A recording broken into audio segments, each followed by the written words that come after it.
We decided you're not my type, so we're done. My wife Erica's voice cut through the rooftop penthouse party like a knife through butter, her words amplified by the sudden silence that fell over the 60-plus guests.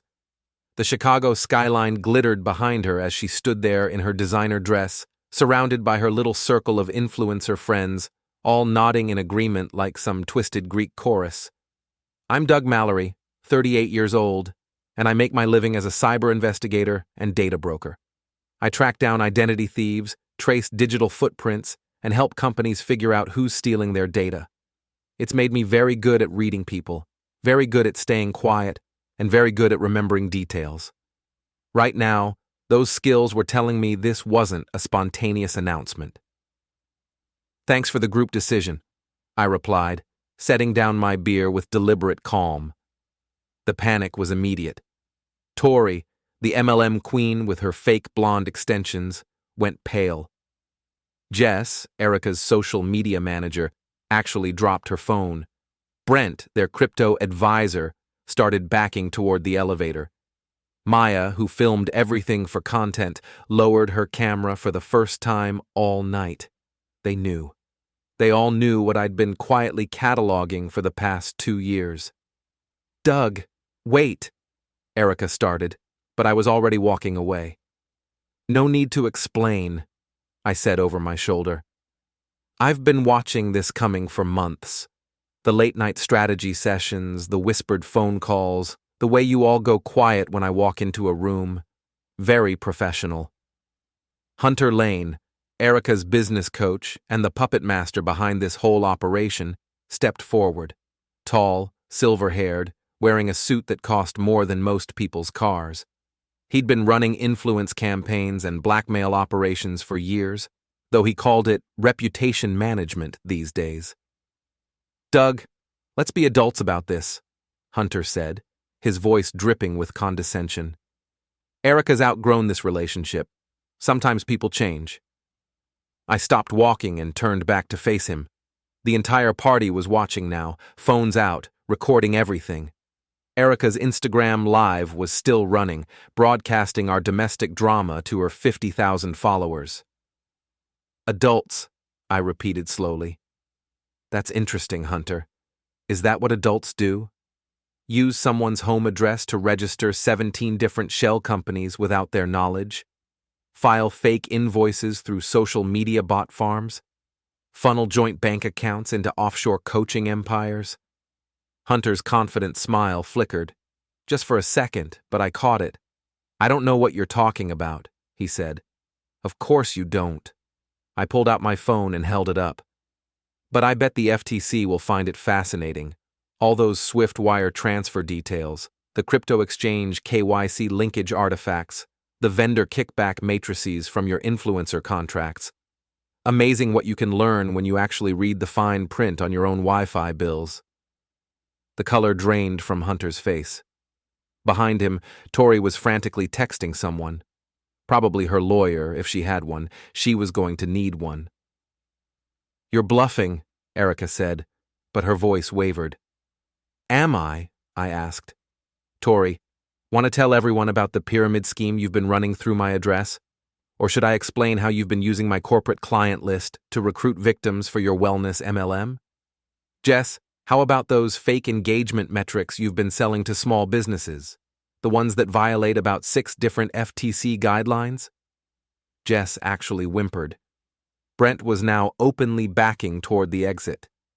This is ridiculous, Hunter said, trying to regain control. You're just bitter about the divorce. What divorce? I asked innocently.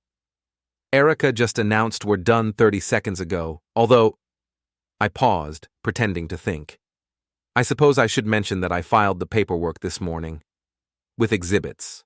Lots and lots of exhibits.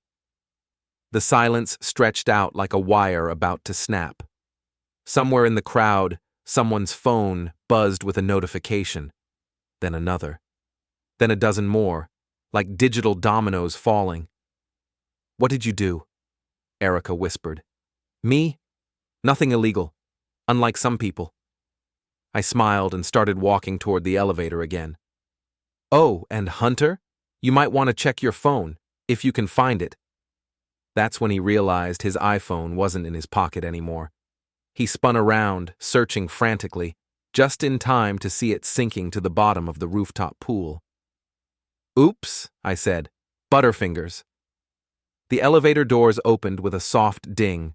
As I stepped inside, I could hear the chaos erupting behind me, phones ringing, people shouting, Erica screaming at Hunter, Hunter screaming at everyone else. I'd been planning this moment for 8 months. Every late-night business meeting, every whispered conversation, every time they thought I was too distracted by work to notice what they were really doing. I'd been building a digital audit trail that would make the FBI jealous. As the elevator descended toward the parking garage, I pulled out my phone and opened the app I'd coded specifically for this moment.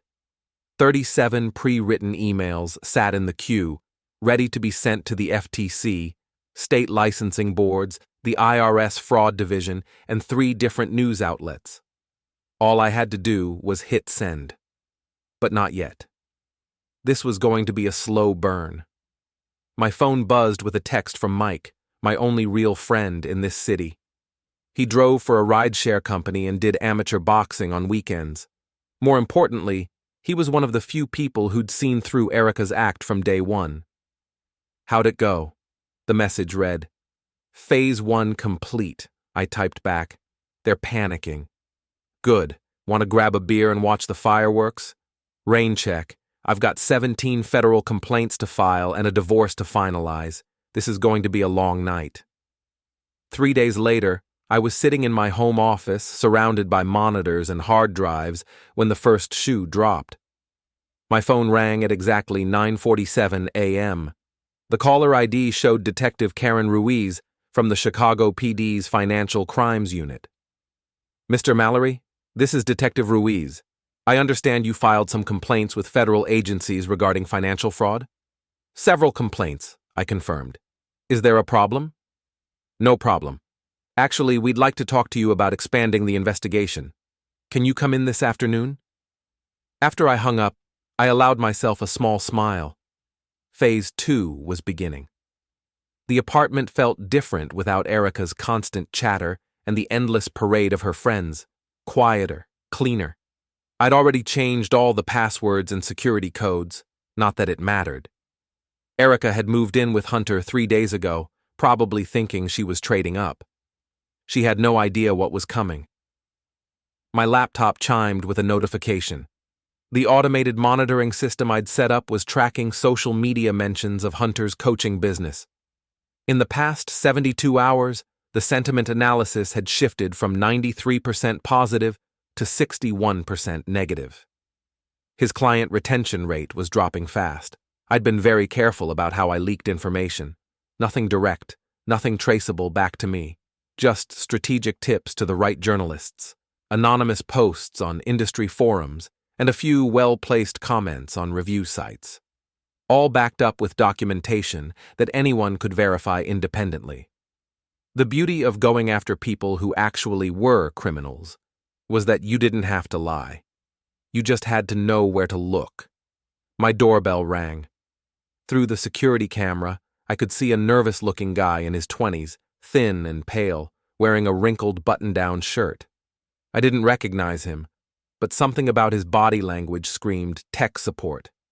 I opened the door. "Can I help you?" "Are you Doug Mallory? I'm Roman. I used to work for Hunter Lane. He sent me to talk to you." "About what?" Roman glanced around nervously. "Can I come in? This is kind of sensitive." I stepped aside and let him enter. He looked around the apartment with the wide eyes of someone who'd never seen a proper tech setup before. My home office had 6 monitors, a server rack, and enough networking equipment to run a small ISP. "Jesus," Roman muttered. "Hunter said you were some kind of computer guy, but this is professional grade," I finished. "What did Hunter want you to talk to me about?" "He wants to make a deal. He'll call off the divorce proceedings, maybe even give you some money if you'll just stop whatever you're doing." I laughed. "What exactly does Hunter think I'm doing?" "Come on, man. The FTC raid on Tori's seminar yesterday? The bank freezing his accounts? The news story about fake influencer metrics? That's not a coincidence. Actually, it wasn't. The FTC raid had been beautiful. Tori was in the middle of her wellness wealth workshop, live streaming to 300 potential victims, when federal agents walked in with badges and subpoenas. The look on her face when they announced they were investigating pyramid scheme violations was worth every hour I'd spent documenting her operation. Tori was running an illegal MLM, I said calmly. The FTC investigates those. It's what they do. But you're the one who reported her. Prove it. Roman pulled out his phone and showed me a screenshot. Hunter has connections. He knows you filed complaints. I glanced at the screen. It was a partial copy of one of my FTC submissions, with my name redacted but enough details visible to make it obvious who'd filed it. Interesting, I said. How did Hunter get access to federal investigation files? Roman's face went white. He didn't say, because that would be a felony. Obstruction of justice, interfering with a federal investigation, possibly bribery if he paid someone for that information. I pulled out my phone and started typing. I should probably report this to Detective Ruiz. She's been very interested in Hunter's business practices. Wait! Roman held up his hands. Look, I'm just the messenger here. Hunter's desperate, okay? His business is falling apart. Half his clients have fired him. The bank won't unfreeze his accounts until the investigation is complete. He's living in his car. That's unfortunate, I said, not sounding particularly sympathetic. He knows you have more. Evidence, I mean. He wants to know what it'll take to make this stop. I pretended to consider this. Tell Hunter I'll think about it. But in the meantime, he might want to focus on his legal problems. I hear the state licensing board is reviewing his business credentials. Something about fake certifications and fraudulent testimonials. Roman's shoulders slumped. You're not going to stop, are you? Stop what? I'm just a guy going through a divorce, a very well-documented divorce. After Roman left, I opened my laptop and checked the latest updates from my monitoring systems. Hunter's coaching website was down. His social media accounts had been suspended pending investigation. 3 of his former clients had filed complaints with the Better Business Bureau, but the real prize was still coming. I opened the encrypted folder labeled Insurance Fraud and reviewed the evidence I'd been collecting for months. Erica and Hunter hadn't just been planning to dump me. They'd been setting up an elaborate scam involving fake domestic violence claims, a staged disappearance, and a life insurance payout that would have funded their new life together. The problem was, they'd planned it all through digital communications. Text messages, emails, voice recordings from their business meetings in my smart home. They'd thought I was just the quiet tech guy who paid the bills and stayed out of the way. They'd thought wrong. My phone rang. Erica's number. "Hello, sweetheart," I answered cheerfully. "Doug, what the hell are you doing?" Her voice was strained, panicked. "Tori's been arrested. Jess is hiding from process servers. Brent fled to Canada. This is insane. Sounds like your friends have been making some poor life choices. You know exactly what you're doing. You're destroying everyone I care about." "I'm not destroying anyone, Erica. I'm just auditing, making sure everyone's paying their fair share of taxes, following federal regulations, operating legitimate businesses, boring accounting stuff. This has to stop. Actually, it's just getting started. Have you checked your Instagram account lately?" Silence, then the sound of frantic typing. "What did you do?" she whispered. "Nothing, but your followers might be interested to know about the fake engagement metrics Jess was selling, and the undisclosed sponsored content, and the pyramid scheme recruitment. Instagram takes fraud pretty seriously these days." The line went dead. I leaned back in my chair and smiled. Tomorrow, I had a meeting with Detective Ruiz and an assistant district attorney. We were going to discuss the insurance fraud case, and I was going to hand them enough evidence to put Hunter away for 10 to 15 years. But tonight, I was going to order pizza and watch the news coverage of the influencer fraud ring that was apparently spreading across Chicago's social media scene like wildfire. Phase 3 was about to begin. The meeting with Detective Ruiz and Assistant District Attorney Sarah Chen went better than I'd hoped. They'd set up a conference room at the district attorney's office, complete with whiteboards and evidence boxes.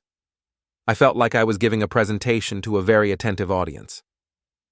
"Mr. Mallory," Detective Ruiz said, "this is the most comprehensive financial fraud documentation I've ever seen from a civilian. How long did it take you to compile all this?" I gestured to the stack of binders I'd brought. "About 18 months of active collection, but I'd been noticing irregularities for 2 years. When your wife starts having business meetings at 2 in the morning and receiving wire transfers from companies that don't exist, you pay attention." Ada Chen flipped through the insurance fraud folder. "This is remarkable. You have recordings of them planning to stage your disappearance?" My smart home system automatically backs up audio from common areas. I had no idea they were planning anything until I reviewed the files during the divorce proceedings. That's when I realized they weren't just having an affair. "They were planning to kill you," Detective Ruiz said bluntly. "The plan was more sophisticated than that. Fake a domestic violence incident, get a restraining order, then stage my disappearance during a supposed violation of the order. Hunter had connections with some very unsavory people who could make it look like I'd fled the country. Meanwhile, Erica would collect the life insurance and they'd disappear together." Ada Chen was taking notes furiously. "The life insurance policy was how much?" $2.7 million. Hunter convinced Erica to increase it 6 months ago, said it was smart financial planning for a tech professional in a high-stress job. "And you have documentation of all this?" I opened my laptop and connected it to their conference room display. Audio recordings, text messages, email chains, financial records, and browser history from Hunter's devices. He was using my home Wi-Fi for everything, including researching how to dissolve bodies in acid. The room went quiet. "Jesus," Detective Ruiz muttered. "The beautiful thing about criminals," I continued, "is that they always think they're smarter than everyone else. Hunter especially. He's been running influence and blackmail campaigns for years, but he got sloppy when he thought he'd found the perfect mark." Ada Chen looked up from her notes. "What do you mean?" "Hunter's business model was identifying wealthy, socially isolated men and having his female associates seduce them. Then they'd either blackmail them or run long-term financial scams. I wasn't his first victim. I was just supposed to be his biggest payday." I clicked through a series of documents on the screen. I found records of at least 6 other men over the past 5 years. 2 paid blackmail money, 1 lost his house in a fraudulent divorce, 1 actually did disappear, and his case is still open. Detective Ruiz leaned forward. "You're saying Hunter Lane is a serial killer?" "I'm saying Hunter Lane is a predator who's been escalating his crimes for years, and I'm saying I have enough evidence to prove it." The next few hours were a blur of statements, evidence processing, and legal paperwork. By the time I left the DA's office, arrest warrants had been issued for Hunter Lane, Erica Mallory, and 3 other members of their network. But I wasn't done. I drove across town to the offices of Channel 7 News, where investigative reporter Jennifer Walsh was waiting for me. I'd been feeding her information for weeks, always anonymously, always with enough documentation that she could verify everything independently. "Doug," she said, shaking my hand, "I have to say, this is the story of the year, maybe the decade. A criminal network using social media influencers to target wealthy men. It's like something out of a movie." "It gets better," I said, handing her a USB drive. "Everything on here is public record now that the arrests have been made. Financial documents, court filings, police reports. But I've also included something special." "What's that?" "Security camera footage from my building. Hunter and Erica tried to break into my apartment last night. They thought I'd be at the police station longer." Jennifer's eyes lit up. "Did they get in?" "They got into the panic room. They didn't get out for 6 hours. I'd installed the panic room 2 years ago, back when I thought it was just standard home security for someone in my line of work. motion sensors, reinforced steel door, independent air supply, and a direct line to building security. What I hadn't mentioned to anyone was the additional features I'd added over the past few months, like the automatic locking system that could be triggered remotely, and the non-lethal but extremely unpleasant deterrent systems, and the cameras that live-streamed everything to the building's internal security network. The footage is remarkable, I continued. You can actually watch them realize they're trapped. Then you can watch them try to figure out how to explain breaking into their victim's apartment to the police. This is incredible. When can we air this? Tonight, if you want. The arrest warrants are being executed as we speak. Hunter's probably in custody already. My phone buzzed with a text from Mike. Turn on Channel 7 at 6. You're going to love this. I checked my watch. It was 5:45 p.m. Mind if I stick around for the broadcast? I asked Jennifer. Are you kidding? You're the star witness. We want you on camera. The live broadcast was everything I'd hoped for. Jennifer had put together a comprehensive exposé that laid out the entire criminal network, complete with financial charts, victim testimonials, and the security footage of Hunter and Erica's failed break-in attempt. The best part was the split-screen interview. Jennifer had managed to get Hunter's lawyer on one side and me on the other. The lawyer kept insisting his client was innocent, while I calmly presented evidence that contradicted every claim. Mr. Mallory, the lawyer said, you seem to have an unusual amount of detailed information about my client's private business dealings. How do you explain that? Your client used my home Wi-Fi network for 2 years, I replied. He conducted illegal business from my address. He stored stolen data on devices connected to my network.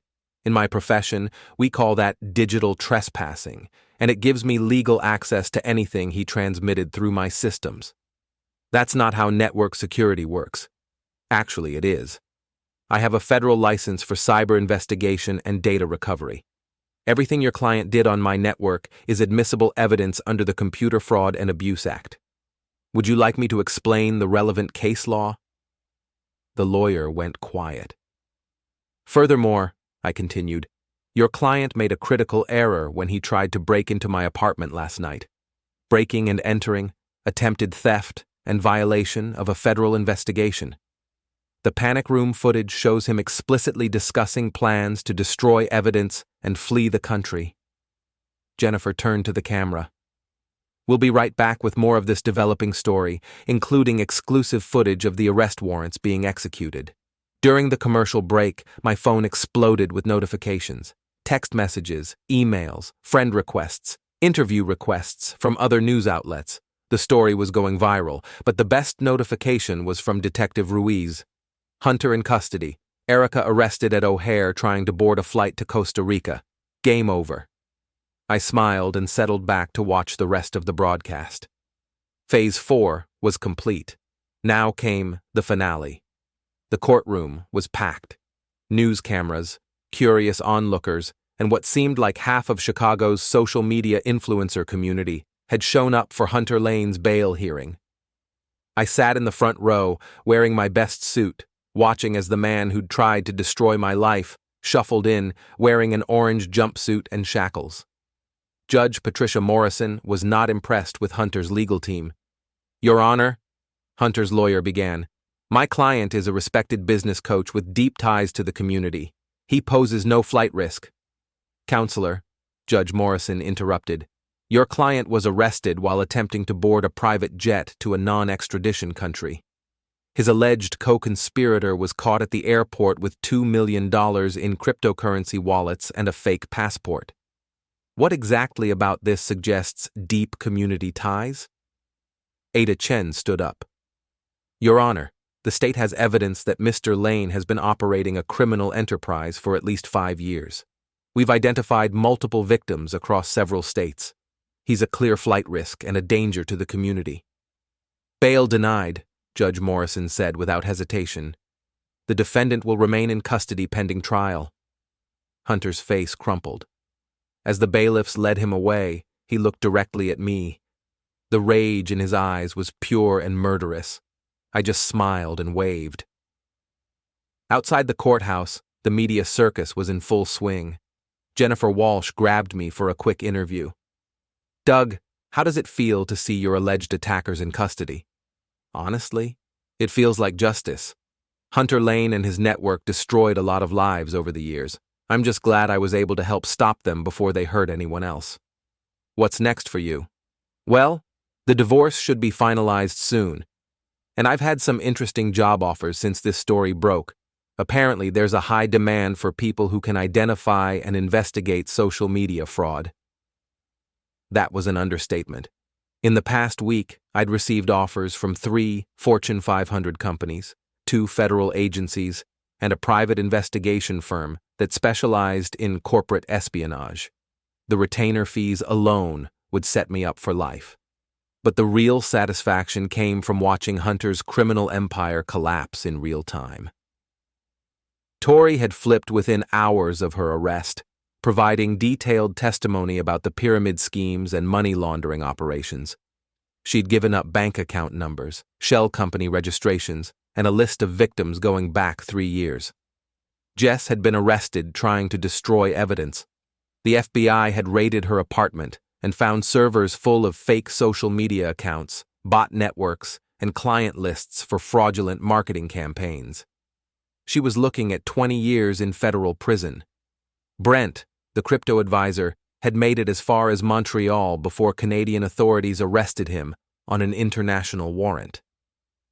Extradition proceedings were already underway. Maya, the one who filmed everything, had turned state's evidence in exchange for immunity. Her video archives were providing prosecutors with a treasure trove of evidence about the network's operations. But the crown jewel was Erica's cooperation. My soon-to-be ex-wife had been offered a plea deal in exchange for testimony against Hunter. 20 years reduced to 5, with the possibility of parole in 3. She'd taken it without hesitation. The preliminary hearing was scheduled for next week, and I was going to be the star witness. My phone buzzed with a text from Mike. "Drinks tonight? I'm buying." "Can't. Meeting with my new employer." "The Fortune 500 gig?" "Better. The FBI wants me to head up a new task force on social media fraud. Turns out, Hunter's network was just the tip of the iceberg." That evening, I sat in my apartment, looking out at the Chicago skyline, thinking about how much my life had changed in just 3 weeks. 3 weeks ago, I was a quiet tech guy, married to a social media influencer, living a comfortable but unremarkable life. Now I was a federal consultant with a 7-figure contract, a best-selling story — Jennifer Walsh had already sold the book rights — and a reputation as the guy who'd taken down one of the most sophisticated criminal networks in the country. My laptop chimed with a notification. The automated monitoring system I'd set up was tracking news coverage of the case.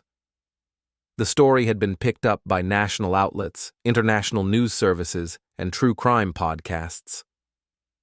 Influencer fraud was trending on Twitter, but the notification that made me smile was from the Illinois State Bar Association.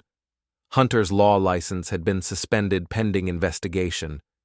Apparently, he'd been practicing without proper credentials for 2 years. Another domino falls. I opened the secure folder containing my evidence files and ran a final backup to the FBI's servers. Tomorrow, I'd be meeting with federal prosecutors to discuss expanding the investigation to other cities. Hunter's network had tentacles reaching into Los Angeles, New York, Miami, and Dallas. This was going to be a long, satisfying hunt. My doorbell rang. Through the security camera, I could see a delivery guy with a large bouquet of flowers. The card read, "Congratulations on your new position. Looking forward to working with you. Deputy Director Sarah Martinez, FBI Financial Crimes Division." I was arranging the flowers when my phone rang. Unknown number. Doug Mallory. "You son of a bitch." Erica's voice, calling from jail. "Hello, sweetheart. How's the accommodations?" "You destroyed my life." "No, Erica. You destroyed your life when you decided to become a criminal. I just documented it." "I loved you." "No, you didn't. You saw a target, a quiet, wealthy tech guy who'd be easy to manipulate and eventually murder. The problem is, you picked the wrong target. Silence on the line. For what it's worth, I continued, you should take the plea deal. Hunter's going away forever, but you still have a chance at a life when you get out. Don't waste it. Go to hell, Doug. Already been there. It was called being married to you. She hung up. I poured myself a glass of wine and settled into my chair to review tomorrow's testimony. The preliminary hearing was going to be a media circus, but it was also going to be the final nail in Hunter's coffin. After that, I could finally move on with my life. A better life. A life where I was the hunter, not the prey. The preliminary hearing was standing room only. I'd never seen so many reporters in one place, and the sketch artists were working overtime trying to capture every moment. Hunter sat at the defendant's table, looking like a broken man, his expensive suits replaced by a cheap court-appointed attorney, and the hollow stare of someone who'd finally realized his luck had run out. Ada Chen called me to the witness stand, and I spent the next 4 hours methodically destroying Hunter's life with facts, figures, and recordings. Every question was an opportunity to reveal another layer of his criminal enterprise. Mr. Mallory, Ada Chen said, can you tell the court about the defendant's plan regarding your life insurance policy? I turned to face the jury. Hunter Lane convinced my wife to increase my life insurance to $2.7 million. According to the recorded conversations, the plan was to stage a domestic violence incident, obtain a restraining order, then have me killed during a supposed violation of that order. Hunter had connections with individuals who would make it appear that I had fled the country while my wife collected the insurance money. The courtroom erupted in murmurs. Judge Morrison called for order. How did you discover this plan?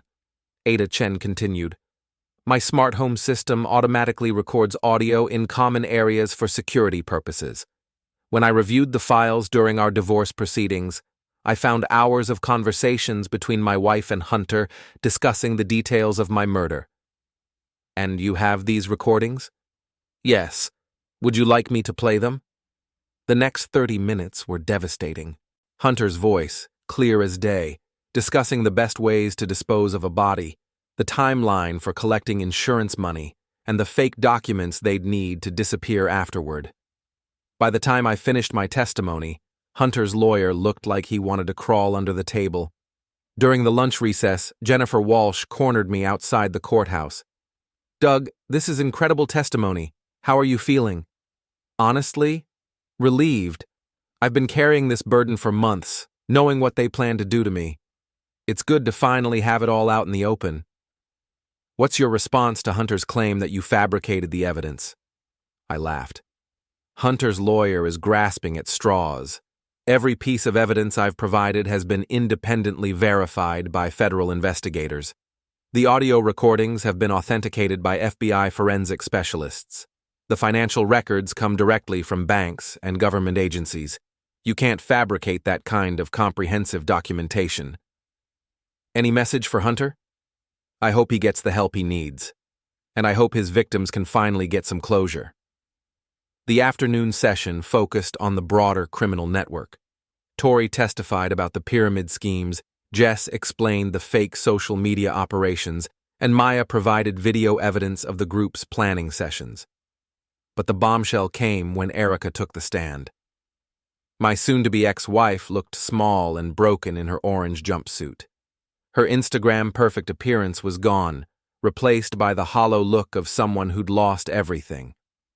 Mrs. Mallory, Ada Chen began, can you tell the court about your relationship with the defendant? Hunter was my business coach, Erica said quietly. He helped me build my social media following. And how did that relationship evolve? He said I could make more money if I had access to my husband's client list. Doug worked with a lot of wealthy companies, and Hunter thought we could recruit them for my brand partnerships. Did Mr. Lane suggest other ways to access your husband's assets? Erica glanced at Hunter, then at me. He said marriage was just a business arrangement. that I deserved better than being tied to someone who didn't appreciate my potential. What did he propose? At first, just divorce, a big settlement that would give me enough money to really build my brand. But then, she trailed off. Then what, Mrs. Mallory? Then he said divorce would take too long and Doug might hide assets. He said there were faster ways to solve the problem. Meaning? Meaning Doug's life insurance policy. The rest of Erica's testimony was a detailed confession of the murder plot. She described how Hunter had introduced her to his associates, how they'd planned to stage the domestic violence incident, and how Hunter had convinced her that I'd never suspect anything until it was too late. "Why did you agree to this plan?" Ada Chen asked. "Because I believed him when he said Doug was holding me back. Because I thought I deserved more than what I had. Because I was stupid and selfish, and I let Hunter convince me that my husband's life was worth less than my social media career." By the time she finished, there wasn't a dry eye in the courtroom. Even I felt a twinge of sympathy for her, though it didn't last long. During cross-examination, Hunter's lawyer tried to paint Erica as an unreliable witness, but it was hopeless. She had too many details, too many corroborating documents, and too much genuine remorse. When court adjourned for the day, Hunter was led away in shackles. His lawyer had already started plea negotiations. Outside the courthouse, the media frenzy was intense. Every major news outlet wanted a statement, and social media was exploding with commentary about the case. But the moment that made it all worthwhile came when a young woman approached me on the courthouse steps. "Mr. Mallory, I'm Jessica Chen, no relation to the prosecutor. I was one of Hunter's victims 2 years ago. He ran the same scam on my family, but we never had enough evidence to prove it. I just wanted to thank you for stopping him." "I'm sorry you went through that," I said. "My father lost his house because of Hunter's schemes. But seeing him in handcuffs today, it means everything. You gave us justice." As I walked to my car, I reflected on how much had changed since that night on the rooftop when Erica announced her group decision. 3 weeks ago, I was a victim. Tonight, I was the guy who'd taken down a criminal empire and probably saved a dozen future victims from Hunter's schemes. My phone buzzed with a text from Deputy Director Martinez at the FBI. "Outstanding testimony today. Ready to start Monday?" I typed back, "Ready to hunt." Tomorrow, Hunter would probably take a plea deal to avoid the death penalty. Erica would serve her time and hopefully learn from her mistakes. The rest of the network would face justice. And I would begin my new career as a federal investigator, using my skills to protect other potential victims from predators, like Hunter Lane. It was going to be very satisfying work. 6 months later, I was standing on the rooftop of the same building where this whole nightmare began, but everything was different now. Instead of Erica's influencer friends and their fake laughter, the space was filled with FBI agents, federal prosecutors, and the mayor of Chicago. Instead of a social media party, this was a press conference announcing the largest social media fraud takedown in federal history. "Ladies and gentlemen," Deputy Director Martinez said into the microphone, "I'm pleased to announce that Operation Digital Predator has resulted in the arrest and conviction of 47 individuals across 12 states. This criminal network defrauded victims of over $30 million and was responsible for at least 3 murders disguised as disappearances." The crowd of reporters erupted with questions, but Martinez held up her hand. "I want to introduce the man who made this investigation possible. Federal consultant Doug Mallory, whose initial case against Hunter Lane opened the door to this much larger network of criminals." I stepped up to the microphone, looking out at the same Chicago skyline that had witnessed my humiliation 6 months ago. The irony wasn't lost on me. "Thank you, Deputy Director Martinez. 6 months ago, I was a victim of this network. Today, I'm proud to say that we've dismantled the entire operation and ensured that Hunter Lane and his associates will never hurt anyone again." A reporter called out, "Mr. Mallory, Hunter Lane was sentenced to life without parole yesterday. How does that make you feel?" Justice isn't about revenge, I replied. It's about protecting future victims. Hunter Lane was a predator who destroyed families and murdered innocent people. His sentence ensures he'll never have that opportunity again. What about your ex-wife? She was released on parole last week. Erica served her time and cooperated fully with our investigation. She helped us identify victims and recover stolen assets. I hope she's learned from her mistakes and can build a better life. Another reporter. You've become something of a celebrity since this case broke. Book deals, movie rights, speaking engagements. How do you handle the attention? I smiled. The attention has been useful for raising awareness about social media fraud, but my focus is on the work. We've identified similar networks operating in Los Angeles, New York, and Miami. This investigation is far from over. After the press conference, I found myself alone on the rooftop as the sun set over Chicago. The same view, the same city, but I was a completely different person than the man who'd been humiliated here 6 months ago. My phone buzzed with a text from an unknown number. I almost deleted it, but something made me open it. Doug, it's Erica. I know I have no right to contact you, but I wanted you to know that I'm grateful, not just for the plea deal, but for stopping us before we actually went through with it. I would have had to live with being a murderer for the rest of my life. Thank you for saving me from that. I hope someday you can forgive me. I stared at the message for a long time, then deleted it without responding. Some bridges, once burned, couldn't be rebuilt. But I did hope she meant what she said about building a better life. Another text, this one from Mike. Saw the press conference on TV. Drinks to celebrate? Rain check. I've got a flight to Miami in 2 hours. New case. Another social media fraud ring? Bigger. This one involves cryptocurrency theft and human trafficking. Should be fun. I pocketed my phone and took one last look at the Chicago skyline. In a few hours, I'd be on a plane to Florida, leading a federal task force against another network of predators.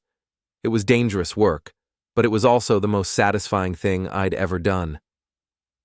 As I walked toward the elevator, I passed the spot where Hunter had stood 6 months ago, confident and arrogant, thinking he was about to get away with the perfect crime. Now, he was in a federal supermax prison, spending 23 hours a day in solitary confinement with no possibility of parole. The elevator doors opened, and I stepped inside. As they closed, I caught my reflection in the polished steel. I looked older, more confident, and definitely more dangerous than the quiet tech guy who'd been dismissed as irrelevant by his wife and her friends. They'd made a critical error in their assessment. I wasn't the victim in this story. I was the predator they'd never seen coming. And now, I was hunting others just like them, with the full backing of the federal government and a skill set that had been forged in the crucible of betrayal and revenge. Hunter Lane had thought he was destroying my life when he convinced Erica to humiliate me at that party. Instead, he'd created his own worst nightmare. A victim who was smarter, more patient, and more ruthless than he could have ever imagined. The elevator reached the parking garage, and I walked toward my car, already thinking about the Miami case. According to the initial intelligence reports, this new network was even more sophisticated than Hunter's operation. They used deepfake technology to create false identities, blockchain encryption to hide their financial transactions, and international shell companies to launder money across multiple jurisdictions. It was going to be challenging. It was going to be perfect. As I drove toward the airport, my phone rang. Deputy Director Martinez. Doug, I just wanted to thank you again for today's press conference. The media coverage has been phenomenal. Happy to help. Any updates on the Miami situation? Actually, yes. Our intelligence suggests this network has been operating for over 10 years. We're looking at hundreds of victims and possibly dozens of murders. This could be the biggest case in Bureau history. I smiled as I merged onto the highway toward O'Hare Airport. Then we better not disappoint them. Doug? Yes? I know this all started as personal revenge against the people who tried to destroy your life. But you've built something much bigger than that. You've become one of our most effective investigators. Thank you. That means a lot. Just remember, when you're hunting monsters, don't become one yourself. I thought about that as I hung up the phone. 6 months ago, I might have been worried about that warning. But now, after seeing what real monsters could do to innocent people, I knew exactly what I was. I was the guy who hunted monsters. And I was very, very good at it. The plane to Miami was waiting. Plane to